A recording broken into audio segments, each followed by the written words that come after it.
Shalom Yashrallah. Shalom Yahweh.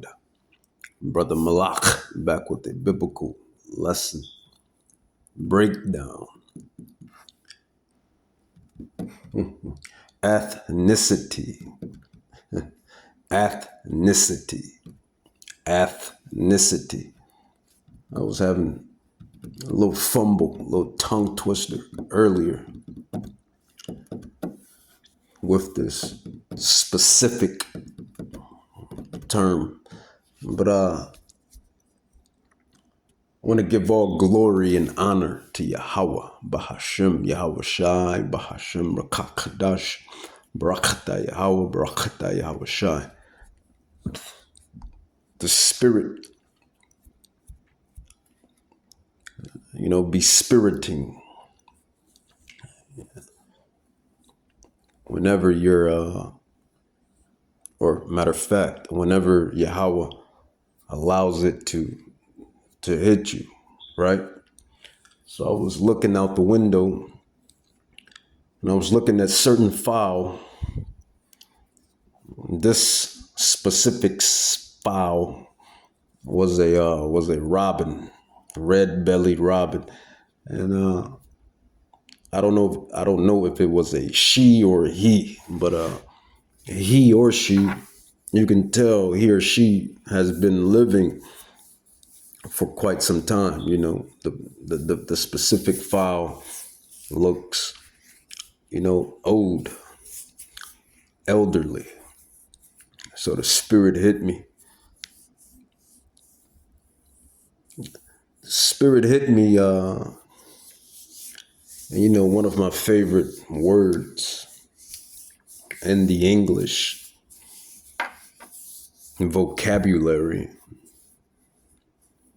is immortality.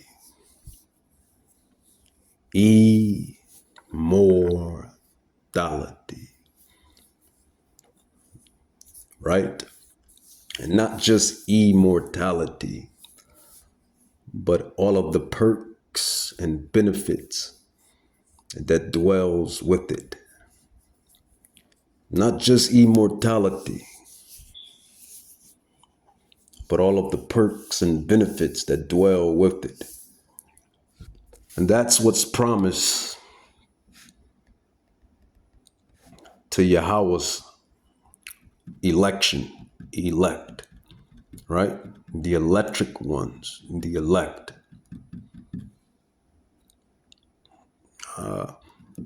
There's a little story that's running around on the net, and just a disclaimer: it could be true, it could be false, it could be false, it could be true. But what's true is the Bible speaks of specific individuals, really the whole nation, eventually the whole nation of Israel, the whole nation of Judah, the 12 tribes scattered abroad, which consist of you so-called Negroes, Afro-Latins, indigenous Latins, Afro-Latins, and Native Indians, indigenous Afro.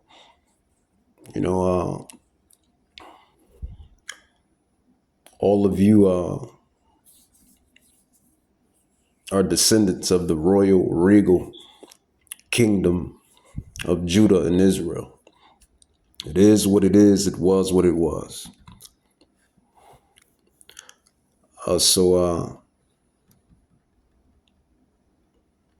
If your lineage, if your bloodline draws back to these specific tribes, then you are whom the people in the world calls God. We are his children, his people.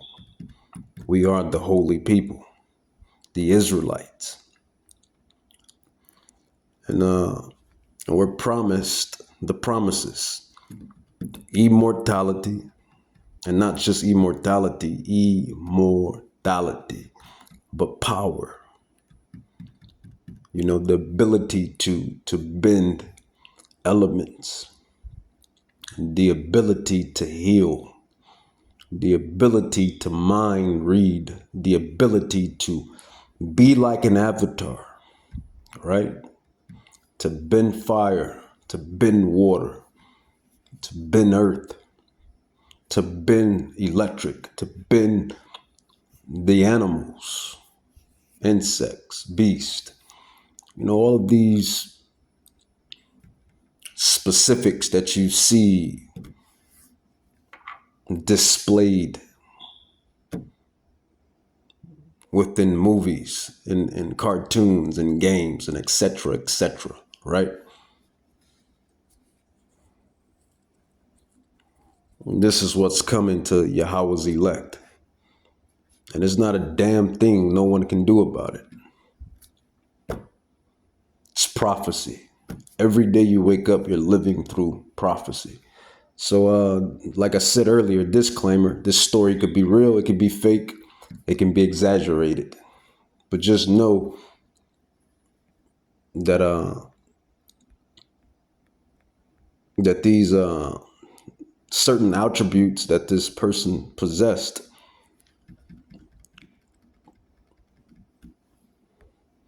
is coming to the Israelites.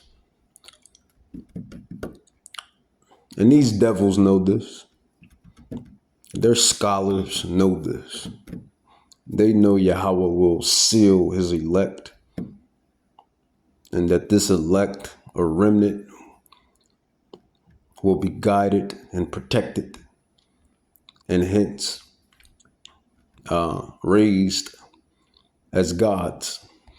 I call him that in the book, who actually was working for the Rothschilds and still does, and also is a whistleblower who doesn't really do what they want, but continues to work for them because he feels like there's some very serious extraterrestrial threats to Earth, and that what they're doing is very necessary to protect us. Now, every apostle, every disciple, every servant, every prophet has their favorite portion in these books of ancient scrolls, which we call the Bible. Well, I refer to it as the scrolls, the holy scrolls, the ancient scrolls. Every, even to the Gentiles, even to the heathens, the Gentiles and heathens that read our manuscripts, our scrolls, everybody has a favorite. I mean, Yahweh himself, who you call God, has a favorite. His favorite file. As I started this video off talking about a specific file, which was the robin. But Yahweh's favorite file is the dove. His favorite cattle is the sheep. His favorite vine is the grape. His favorite people is the Israelites. His favorite body of water is the Jordan River. His favorite flower is the lily. So everybody has a favorite. So when I get in the spirit and get to touching on this specific topic, subject matter, it's because it's really one of my favorite topics in these scrolls about the remnant, the elect receiving immortality, powers, being able to become avatars, right? Beyond avatars. And this is what this devil is trying to accomplish with, his mark. Or little do he know it's Yahweh's mark. But this is what he's trying to accomplish. False dreams, false aspirations with this mark of the beast to turn everyone into a cyborg via the mark of the beast, via the chip, which is spoken of in Revelations 13, right? Elon Musk, etc., and all of the other technicians, they're creating a device that they will, they have a device right now, a brain chip, basically, and it causes individuals to that's blind to see, or that's crippled to move, to et cetera, et cetera. So, and within his own right, I guess that is kind of like superpower-ish, maybe, right? But the real powers, the real superpowers is yet to come, and that's for the Israelites. But I'll let this guy finish. David Wilcock, right? So the story goes that in the 1960s, there was a black man in Africa. No, he's talking about Simeon Tokyo. He's going to elaborate on this specific guy, which is an Israelite, Simeon Tokyo. He looks like he could be from probably one of the three tribes, the southern tribes, either Judah, Benjamin, or Levi. It's probably more than likely, when I look at him, it's probably Benjamin or Judah. Who came in with abilities complementary to those of Jesus. And he was performing miracles. He was starting to get people to listen to what he had to say. And the cabal tried to kill him. And, they could shoot him in the head and his skull would just regenerate and the flesh would grow back and he was fine. And, so the crazy story that I heard, and remember, I was told at the time that if I disclosed this, that I would be killed. And I ended up putting it in the book anyway. But the story was that this guy, they finally said, okay, we're going to bring you to the United Nations and share your message with the world. Let's get you on this flight. They bring him on this flight, and instead of bringing him to the United Nations, they shot him repeatedly, and then actually had some kind of meat grinder device, and basically like a bandsaw, I guess, and sawed up his body into a whole bunch of pieces, put him in these very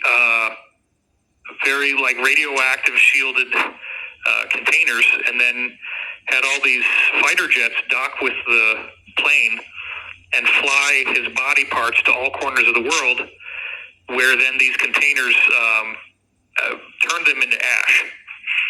And they thought that maybe this would defeat him, like that his body somehow, the tissue was necessary. So if they destroyed all the tissue in all these places across the world, maybe they could defeat him. All right. So long story short, he eventually defied all of the odds, and he came back alive, supposedly. And he told these heathen that, you tried your best to get rid of me. And this time you will, because who allowed it? Yahweh allowed it. But he says, there's going to be many more like me. So that's the thing that's going to come. And that goes into prophecy, because that is the elect, which the Bible speaks of. So like I said, disclaimer, even if it's true or if it's not, there is still a underlining tone within the Holy Scrolls of the elect Israelites receiving the power from Yahweh Bahashem Yahushai, who people call God and Jesus, right? There's no stopping it, right? It is what it is. It was what it was, right? Let's grab some prophecy. And besides that, also the establishment of the kingdom of who they call Jesus Christ. That's another thing. That's another thing. The elect, the true elect, looks forward to. We look forward to immortality.